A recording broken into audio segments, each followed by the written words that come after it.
বিসমিল্লাহির রহমানির রহিম। উপস্থিত সুধী সবাইকে আসসালামু আলাইকুম, শুভ সন্ধ্যা।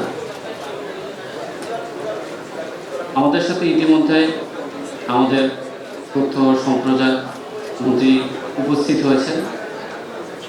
ওনার উপস্থিতি আমাদেরকে অনুপ্রেরণা দেয়। নানা চলযাত্রা পেরিয়ে দীর্ঘ 13 বছর পেরিয়ে এশিয়ান টিভি ৪র্থ বছরে পদার্পণ করেছে। এই পথ চলায় আমি ধন্যবাদ জানাতে চাই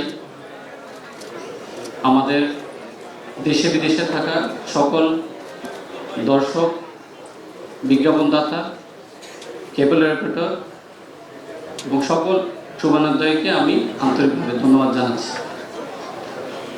নতুন বছরে আমরা এশিয়ান টিভিকে আমাদের দর্শকের সামনে নতুনভাবে তুলে ধরতে যাচ্ছি। আমরা নতুন প্রযুক্তি, আধুনিক অনুষ্ঠান এবং বস্তুনিষ্ঠ সংবাদের মাধ্যমে এশিয়ান টিভিকে এই বছর নিয়ে যেতেছে একটি নতুন মাত্রায়।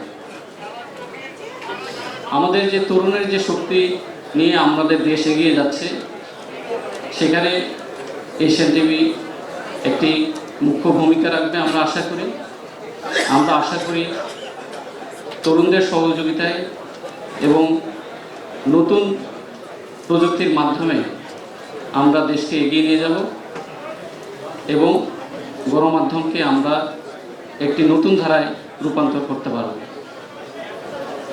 এশিয়ান টিভি মানুষের কথা বলে, এশিয়ান টিভি মানুষের পাশে থাকে। আপনাদের সকলের দোয়ায় আজকে আমরা এই অবস্থানে আসতে পেরেছি। আপনাদের সবার দোয়া কামনা করছি নতুন বছরে। আপনাদের সবাইকে ধন্যবাদ, শুভেচ্ছা।